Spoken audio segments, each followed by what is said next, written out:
What's going on, everyone? Welcome back to Ramblings of a Sikh. I'm your resident history nerd, and today we're exploring Indophilia with Dr. Somak Biswas, a postdoctoral fellow at the University of Cambridge and author of Passages to India. Dr. Biswas explains the differences between Indophilia and Orientalism, the inspiration behind his book, and how Western fascination with Indian spirituality shaped Indo-Western cultural and political dynamics. We discuss deep discipleship, the secularization of these relationships, and surprising discoveries about ashrams, letter writing, and locks of beard hair. Curious about these cultural connections? This episode is a must listen, so let's dive in. Hi, I am Somak Biswas. I'm a postdoctoral fellow at the University of Cambridge.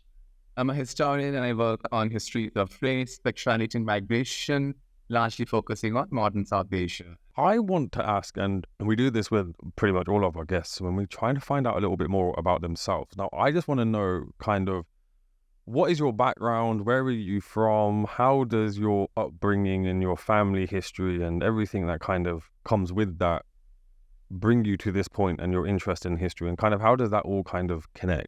Thanks so much. Yes. So I don't come from a family of scholars or historians, if that's what you're angling. But yes, so I grew up in eastern India between the modern day states of Jharkhand and Bengal.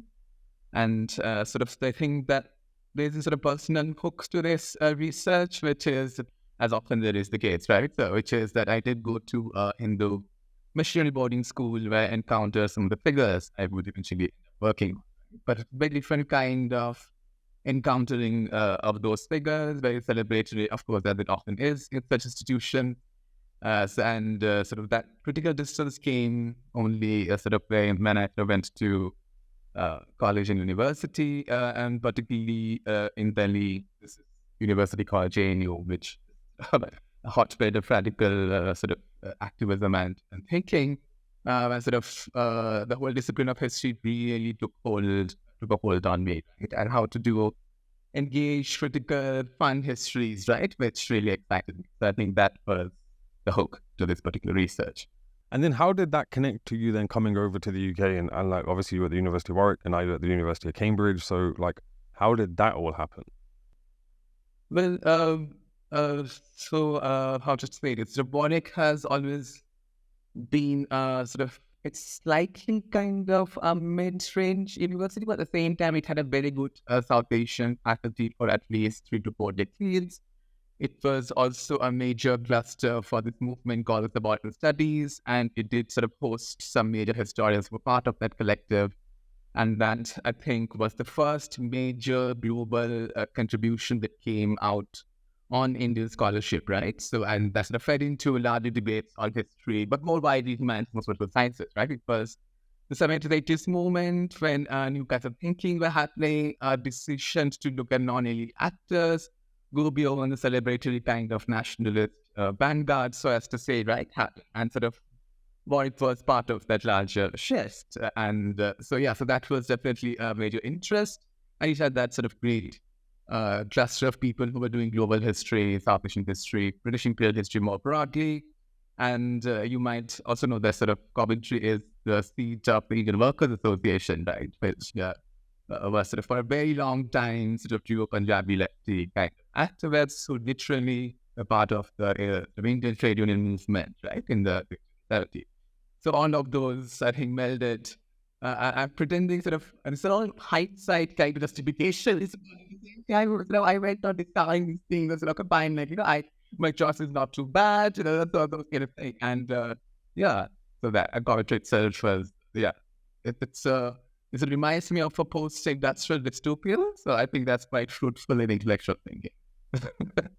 That was absolutely fascinating. Now, I know we've kind of fast-forwarding through your life and kind of coming straight into the book, but your book, Passages Through India, mainly, or one of the main topics that it's dealing with is obviously Indophilia. And for people listening to the podcast or watching the podcast, most of them are going to be scratching their heads, kind of thinking, well, like, what does that mean and what is going on here? So if you don't mind, could you, in a couple of sentences, kind of explain or kind of provide a summary of what your book is trying to tackle and what Indophilia in particular means?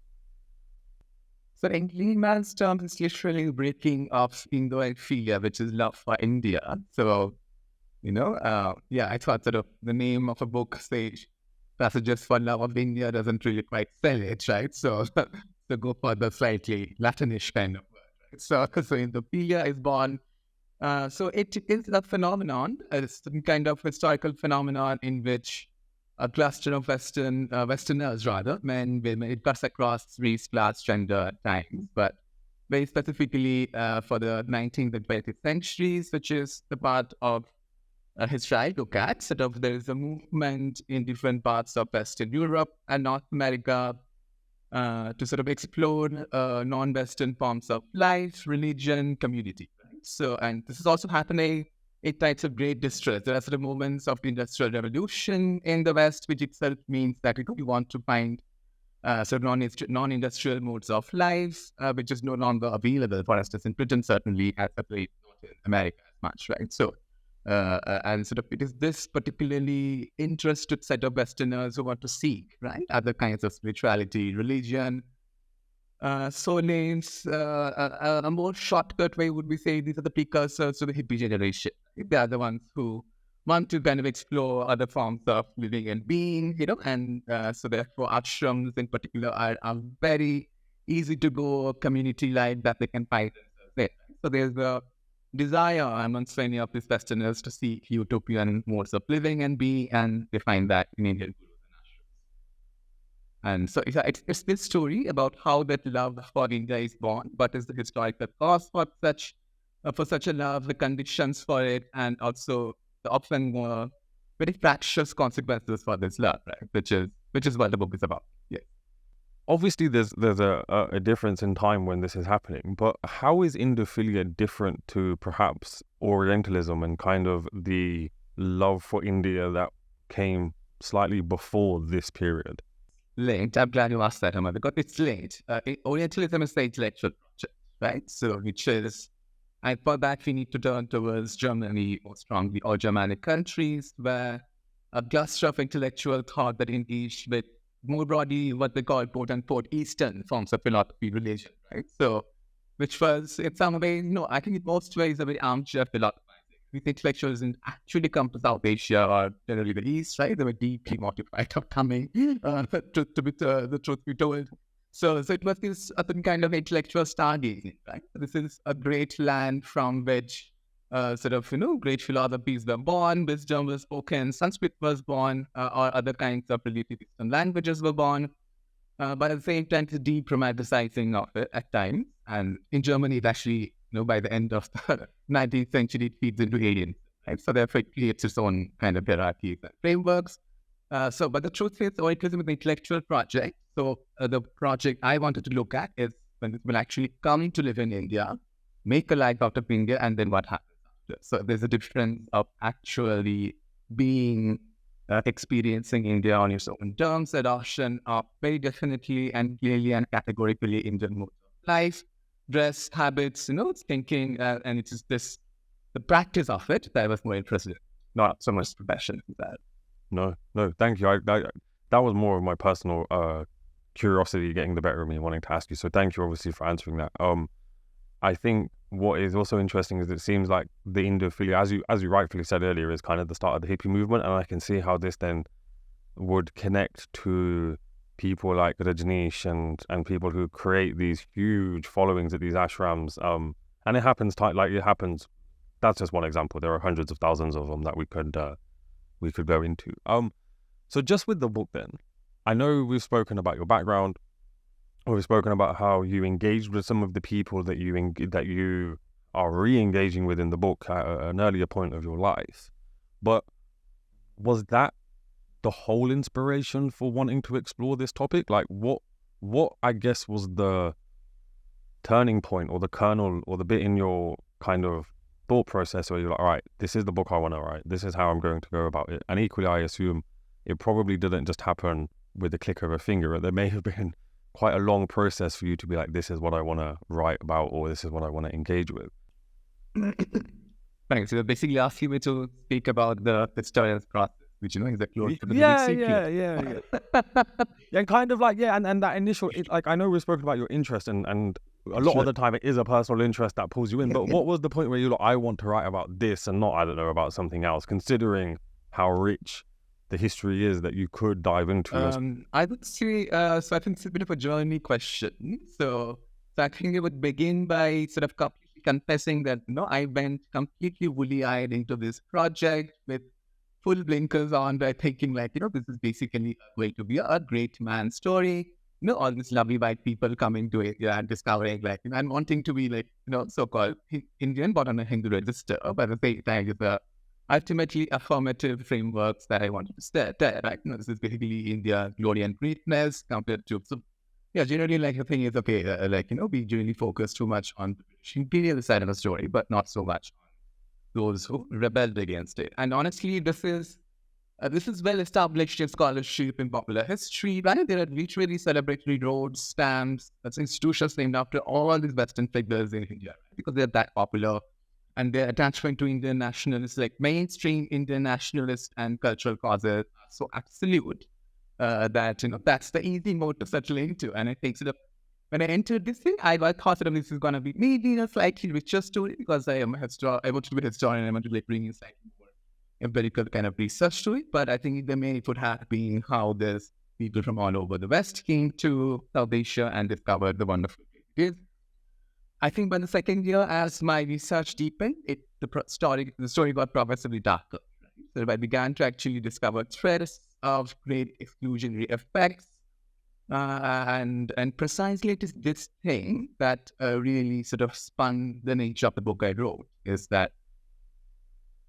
So what kinds of India are they actually representing, right? So I wanted to see that thing. And so it basically led me to the story of the nature of Indian nationalism, the nature of Indian elitism as social hierarchy, and how they transform in kind of transnational context, right? So, for instance, the African sites, there are American sites, there are large Indian Ocean sites that I explore and see the kinds of India that they were exploring, trying to reproduce in different kinds of imperial and global platforms. And it often was a sort of a deeply problematic kind of idea of Indian civilization, of who the ideal respectable Indian is, right? Who is the respectable Indian immigrant? It's certainly not the working class laborer. It's certainly not the Dalit kind of sort of male laborer or the women who are going. It's certainly not people who are intermarrying, across caste or something. It's a very puritanical idea, and it was problematic to see that all of this, in different ways, all of the Western disciples were investing in those larger logics of hierarchy institution. And it was then sort of it turned darker, and then I thought, okay, this is the story that needed to be told in a much more critical register, because the celebratory register is already there. There are all the sort of big scholars in Indian history, Ram Guha, for instance, and so many others, right? And the entire nature is to frame these people as rebels against the Raj. Their work is generally seen as great, friendships of largeness, of freedom. Their work, as ideals. So I wanted to see exactly, okay, fine, these are all the sacrificial more I understand, but what exactly are the sacrifices? So you wanted to kind of reframe or recontextualize the way within which we perceive some of these people. How then, or I guess actually, what were your conclusions then once you had kind of, as you said, as you're going through your research, there are certain turning points where you're like, hold on, this is getting a bit deeper and darker and going further than you originally anticipated.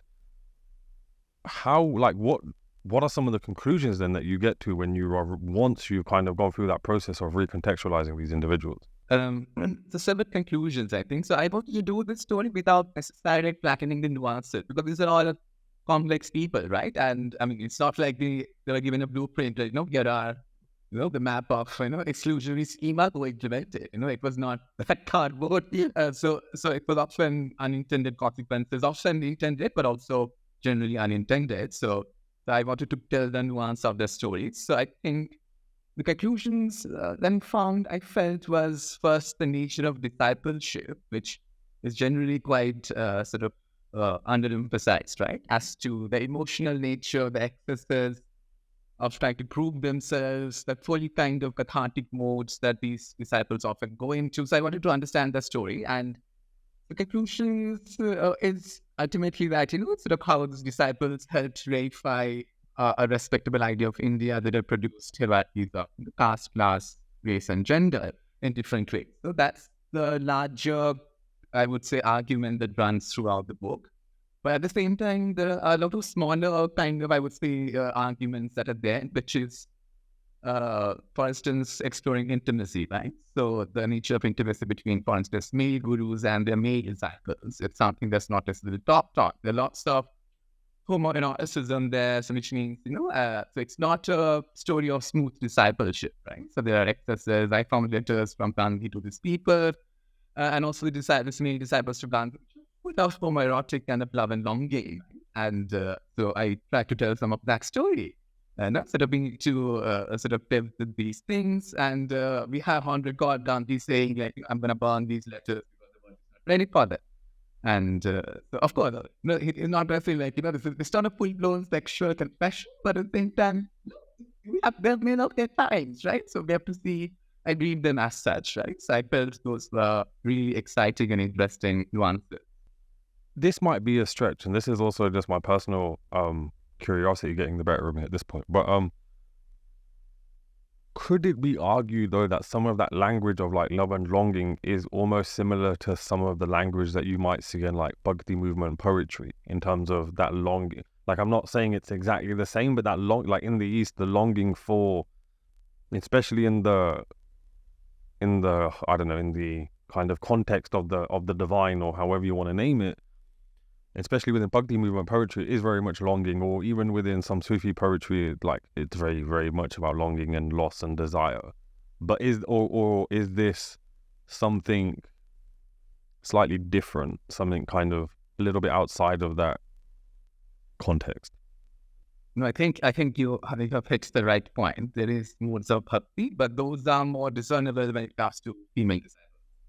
Like, so those are absolutely framed in terms of the medieval Bhakti Saint Meera, for instance. And actually, one of Gandhi's female disciples actually called Meera. She wanted to be called Meera. She started singing Meera Arjun. So that kind of, like a self-transformation, I want to be this lovely kind of thing. But the tragedy is that, the disciple never gets the guru, right? It's the desire, the longing, which also is the story of aspiration and heartbreak.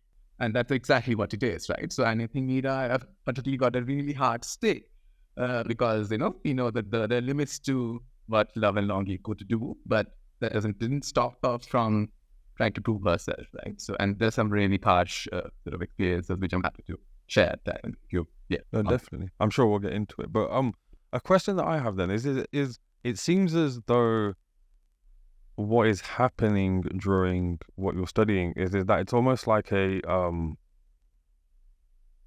secularization of like Indian practices almost. So like the idea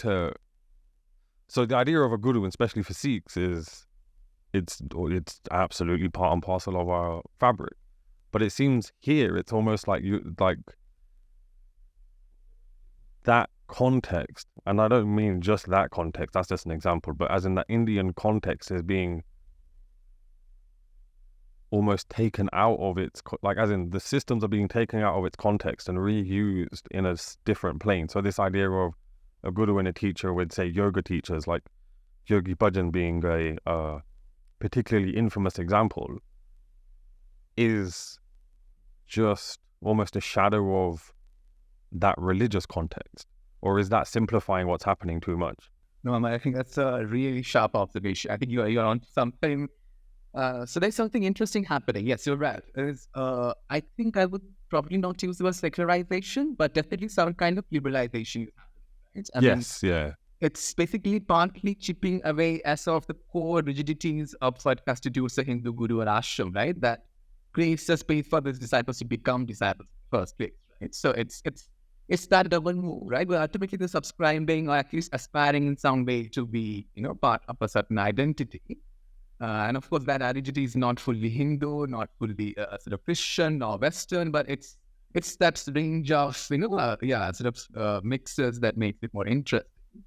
There's something interesting happening also with Indian modernity. Because all these gurus, they are modern gurus. All these ashrams, they're modern ashrams. Yeah, so there's a decided sort of understanding that these are new kinds of collective spaces through which India itself would be reimagined, sort of in new ways. Because it's happening, at a time of great, late colonial kind of sort of British rule, right? Which means, there's a desire to create new kind of subjects, new kinds of activity, right? So therefore, the ashrams are very much places of activity, how to rebuild a nation, but through different kinds of circuits.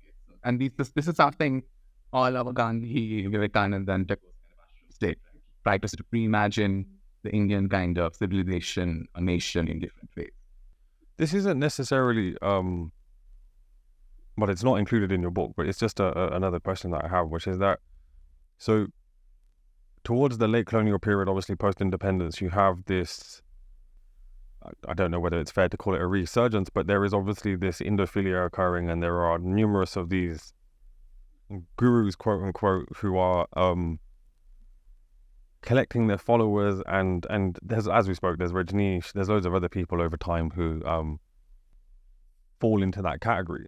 However, in the last, when I say late years, I'm talking, say, last few decades, is a lot of those people are, what's that guy's name who does the crazy yoga moves with his stomach? And he makes all those medical products in India. Anyway, I forgot his name. But Ramdev, that's it, Ramdev, yeah. So he for him, when we're talking about this, he's the first, in the modern sense, like as in today's sense, he's the first person that comes to my mind's eye. Now, what it seems like though is that in the period that you're looking at with Indophilia, these individuals are almost working out.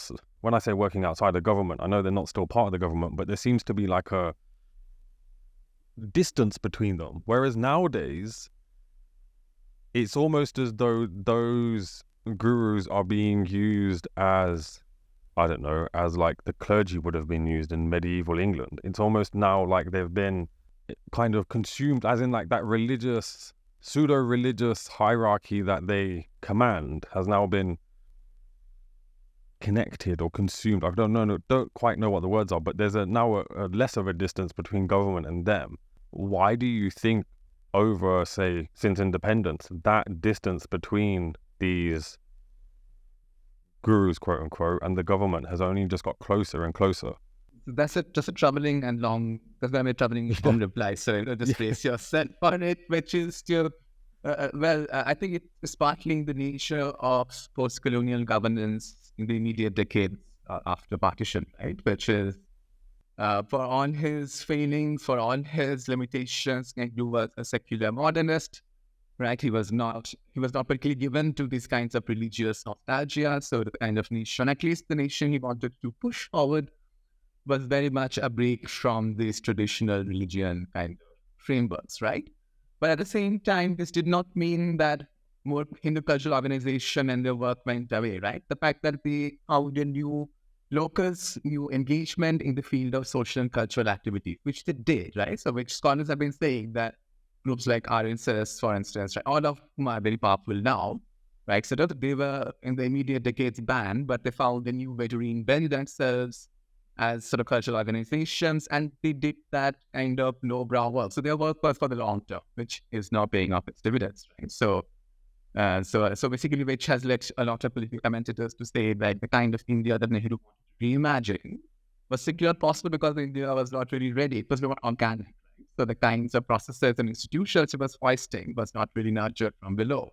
They were taken from certain kind of liberal models of Western democracy, which were not properly supplanted, right? So, and therefore, but the impulse was, as different moments have shown, is towards certain kinds of cultural right-wing organizations, which at this point has also happily melded with economic right-wing, right? Which is what basically a certain kind of conservative in the majority wants, right? We want the money, we want the religion, we want politics, which this government under Modi is giving. So it's that moment of long suppressed forces which have now come to. Just then, obviously, kind of, although that question didn't relate to the book in a very long kind of historical way, just then kind of coming back to some of the research you did, what were some of the most surprising or interesting or shocking, however you want to kind of label it, discoveries about the nature of the cross-cultural relationships that you were studying during this period of Indophilia?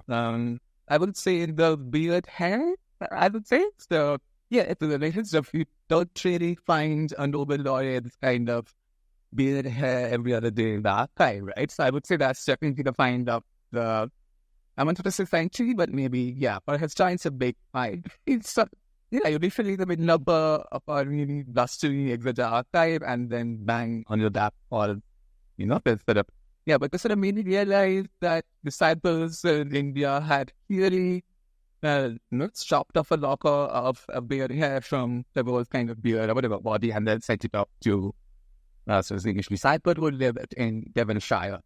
So, and that I found it tremendously hilarious and funny.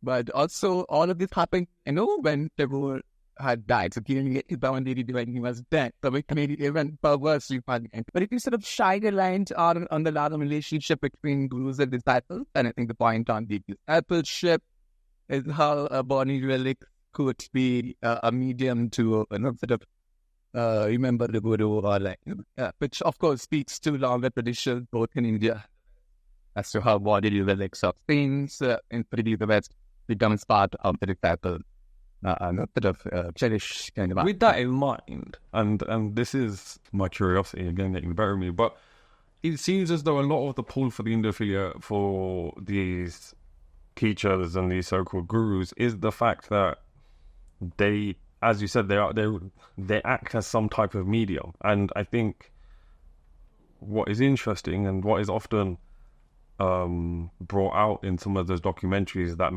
have been done on like Rajneesh or other kind of counterculture gurus is they are almost an answer to people coming from the West who all of their engaging with is just materialism and money and wealth and having to earn more and this and that and all of the issues that come with capitalism. And these so-called gurus almost seem like not a get-rich-quick scheme, but they're almost like a direct connection to the divine, and they can give you this direct understanding and knowledge of something beyond their materialistic culture. How much is that true, or is that too much of a kind of a simplification of what's occurring at that time? So I think there are some key differences between the kind of gurus I know and the gurus you mentioned, which is much more in some way both narrow and broad, but I think there are important continuities, right? There's a shared polar Orientalist imagery around Indian religions, culture, philosophy that serve as a tonics for Westerners and thinking to escape material excesses, consumption, greed, avarice. So those are some sort of common arcs. But the gurus you mentioned, Rajneesh, for instance, they made most of their fortune and following in the West itself. So they did have cross-national careers, but Rajneesh in particular got mooted out from India because that's his controversial views and practices, particularly out there. So which didn't happen, for instance, with any of the ones I and had very shaken both Indian and Western kind of periods. But I think there is something interesting happening a bit around counterculture and a certain kind of a desire for escape. So the counterculture appropriation is often coming from the liberal left end of Westerners, right? Who want to create radical futures, imagine in a rather polarized kind of Cold War world. So I think there's a distinct desire to protest violence was, mass annihilation, nuclearization, right? So which often brings together. So I think 16 is truly a glorious internationalist movement, right? When different kinds of counterculture public in the West come together, right? So the kind of and the kind of gurus you mentioned, which are coming slightly later, and I include groups like ISKCON, Maharishi Mahesh Yogi, who was very popular in Britain, the Hare Krishnas, right? So those are mostly enjoying, I think, a certain kind of dissatisfaction with the material culture type, right? So at the same time as I was thinking, in the US, it takes a particularly prolific form, largely because the university just has a certain propensity towards cult formation, and these gurus actually like thrive it, right? Both mother and wives. Yeah, and one only needs to see the old show. I'm forgetting the name of the series. I remember that, but it's slightly harrowed kind of female disciple, sort of who's really fanatically obsessed with him and safeguarding his legacy and him. So that It was the Netflix documentary, wasn't it, on Ocean? What was the name? Wild Wild Country. That was it. 2018. It's an interesting watch. I definitely recommend it to anyone who hasn't watched it and doesn't actually know anything about him. And yeah, that lady is absolutely fanatic. It's probably the nicest way of describing what happens there. We've spoken about how you made some. We've spoken about some of the interesting discoveries you made, like there's letters between Gandhi and his disciples, the beard of the gourd that's sent from India to Devonshire, which is just hilarious, especially for me. Like, as in, I just think that's absolutely quality. What were then some of the challenges you faced in research? So for me, I would never have expected you to have gone to Exeter Archive and have found Tagore's beard, which is in some ways actually a really kind of amazing benefit and bonus to your research. But what were some of the bits where you were like, you know what, this doesn't seem to be going the way I want, or I don't know, like as in a few challenges along the way? I would say, I think the three. The first would be, and which probably was also quite easy to relate to, is the transnational nature of research, which means that, hopping around countries and continents, which after a point does get tiring. You need resources, money, and traveling cheap to make it happen. But that's what makes this research, I would say, distinct. The fact that I could do those things and find out the problematic aspects that came out. So it got darker progressively because it got deeper in the transnational sense. The second would be access. So some of, especially Vivekanand kind of institution, the Ramakrishna Mission, has a very well-as kind of understanding of archive, right? So it doesn't share it, which means that I could only use archives which are publicly available, especially the Western disciples who had given it not to the institution itself, but to their own kind of family of will. So I had to work throughout for that particular network, sort of the disciple side of things. So it was a much more sort of, I would say, diminished sense of the archive. So therefore, you had to rework. That was a major challenge. The third would be ashram. I would understand how they felt in the ashrams. So I understand it's easy to criticize them, but I want to understand the nature of space and some enchantments they were actually becoming part of. So I made it a point to travel to these ashrams, at least Gandhi and Tagore, and also to particularly to also another Vivekanand ashram in northern India, in Almora, just to understand the kind of feeling, the kinds of beauty they were being exposed to. So what is it that made them feel the divide in these peculiar places, right? So yeah, and I have to say, there were moments I was moved as well. The scenery is so beautiful, and yeah. So those things. So I could see, I want to relate and immerse myself partly to be able to sort of understand that world before I end up criticizing them. So yeah. That is amazing. Obviously, your book deals with, it's a history book, so it deals with the past by default, right? However, my question is, how do you think the themes explored in your book resonate with the current cultural and political landscape, especially regarding East and Western relations? I heard the term East and West relations for a very long time, So, yes, largely I would say, I would say I would probably not identify myself as aspiring to becoming a historian of East-West relations, because as a paradigm, I think it's a bit problematic. But there was anticipating some of the tensions of contemporary diasporic politics quite a lot. So I think it does various things. It sort of contributes to understanding how immigration politics are emerging at the beginning of the 20th century, and how Indian migration both poses a problem and challenge, and how different kinds of international responses actually speak to that, right? And some of these disciples are very much part of the lobbying networks that the internationalists press into service, right? So it gives us a I would say, angular view into that larger politics, how kind of Indian migrations, different kinds, the problems they're facing or they're posing, and the nature of it, mercantile, working class, all of it. So these are all reflected, for instance, in the early 20th century debate and the network we are part of. It also gives us a glimpse into the kind of trajectory Indian religion follow in the late 20th century. So therefore, it's basically forms of Indian religion going out into the West and creating kind of equally important networks, right? So, and these are all things that take huge shape over the course of the 20th century as sort of Indian religions become big money, big thing. So in some ways, it gives also sort of insight into the networks that these actually form. So that, and I think the last point I will end up saying is also, it also sort of feeds into, or at least anticipates of tensions that are part of Indian diaspora. So I think we're living to see a time when the Indian diaspora is no longer a left of center. It shows a very multivocal, equally split, strongly conservative tendencies that upon art integration or whatever, right? Some sort of multicultural projects.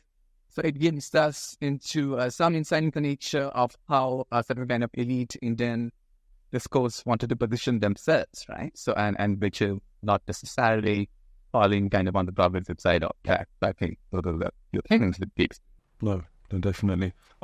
As you're writing and researching your book, what are some of the misconceptions that you help to kind of overturn? Was there anything as you're working through it, you're like, you know what, this is completely against the grain of what is known in popular culture? Yeah, I think sort of what it does is destabilize the nostalgic mood that frames this figure, right? So, I mean, it actually shows, I think, in some detail and more as to how these people actually contributed to consolidating clearly hierarchical exclusionary framework Indian, and often, and particularly both Gandhi and Tagore tended to be sort of portrayed as liberal kind of icon. In the current landscape, I can understand that, but it also means that we tend to overlook some of the more problematic who should actually once it. I mean, take for instance, Tagore, he went to Indonesia, Bali, and he basically said, oh, this is culture, and they all know that Muslim Indonesia, have sort of sitting uneasily in a Hindu kind of in the Buddhist Bali and Java. So that pronouncement, his investment in the regional India hypothesis is very understudied. So, and these larger, longer trajectories that my work seeks to bring in to say that the whole Indian civilization discourse is not one, of some great equality being foisted through Indian anti-colonial nationalism. In fact, it often undermines larger radical egalitarian projects, including, for instance, and particularly in the way it positions caste, religion, gender, and race at types, right? I mean, in many ways, so many of the Western disciples of Gandhi who worked in Africa, for instance, I mean, they all sort of basically said in different ways that, it's educated Indian immigrants, which of course means high caste Hindu Kaiser immigrants who deserve the ideal and earthy settlers, right? And they deserve full settlement rights because they're going to bring civilization to black natives, black countries. So those are the kind of racial hierarchies we absolutely miss, because there is this sort of very bully-eyed, nostalgic understanding that Indian nationalism versus global template of anti-imperial struggle. So which basically means often don't shine the light close enough to our own kind of gate. So I think which my book tries to do. Definitely. How did those transnational relationships influence then, and you've already just kind of touched upon it, how did they influence the broader scope of Indian nationalism during that period? And then equally, how do they leave, I guess, what legacy do they leave behind on Indian nationalism as well once these people aren't actually here? That's great. So I think that's a hard question. So I think the legacy was specific partially because it was set in a time of British rule, and therefore it's that the colonial context that gave the activities this extraordinary charge, right? It's not like Western disciples do not come after that. They do, but they do political charge, right? We don't have an Andrews, or we don't have a Sorry, we don't have Nivedita, for instance, being that extraordinary anymore. Yeah, the Westerners are coming, they become disciples, but they're no longer there. So it's clearly a political moment that anti-colonial kind of movements offer and bestow on them, and I think it's through that lens that they become so big. So in terms of legacy, it's interesting, sort of many of the legacies that attached to their core kind of key guru figures, and it's interesting because sort of Gandhi has suffered almost a serious erosion and decline in contemporary India because of a certain right-wing kind of upsurge now, which is far more conservative than Gandhi ever was. Tagore equally is seen as a liberal kind of icon. The only person who has become really central is, so in some ways, Vivekananda's legacy has. So I think that's really interesting. Is sort of you asked me some time ago, why is it sort of that India is witnessing this and the fact. So I think these three figures tell us a story a bit of that, right? That sort of in the immediate post-colonial decade, both Gandhi and Tagore sort of a part of the educated middle class Indian aspiration, right? This is how we want our Indians to be, like, educated, civilized, culture, can speak English fluently, but also equally can hold forth on Indian cosmopolitanism. But Vivekananda is the one which ended up becoming the sort of ready, conservative, right-wing Hindu icon and going from there to now. My last question, though, is, are there aspects of your book, of your research, and I'm sure there's a hell of a lot of stuff that didn't actually make it into your book because the amount of research that you have to do to even get all this off the ground is immense. But are there aspects of this subject that you think require further exploration, and what would those areas be? I think I would push it beyond the sort of partition, the 14th decade, basically. I mean, I didn't already discuss this a bit. I wanted to see more the counterculture aspect of it because that's, I think, the bit that is not really explored very well. There is a missing link. So it's now that you find Hindu diasporas in particular suddenly end up everywhere. But there's a missing link between the 15 and 18 that needs to be constructed, right? What is it that is happening? We understand there are Western followers coming, are the diasporic Indian followers doing, right? But also it's the nature of migration is so different in different places. The US is very skilled, and in the UK, it's mostly sort of labor coming to the industry. So I think it's something complicated and ambivalent story that needs to be told carefully.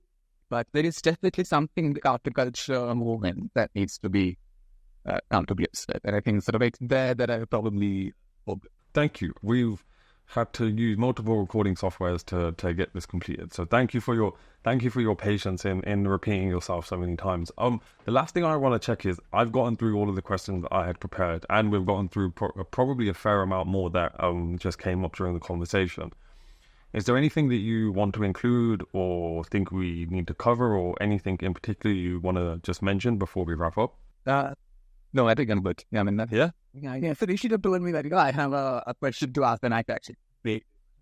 Can I ask something personally? What drew you to this really exciting series of what I really loved your introduction throughout?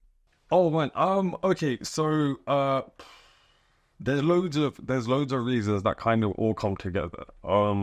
If you've made it this far and haven't already subscribed, now is your chance. We have some fascinating video podcasts on the way. On Saturday, July 6, 2024, we're joined by Professor Christina Walsh, who discusses how the East India Company built its own army.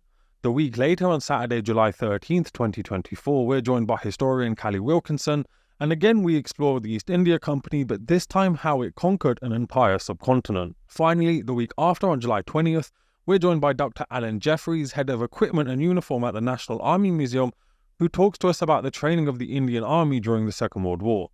So don't miss out, and hopefully see you in the next video.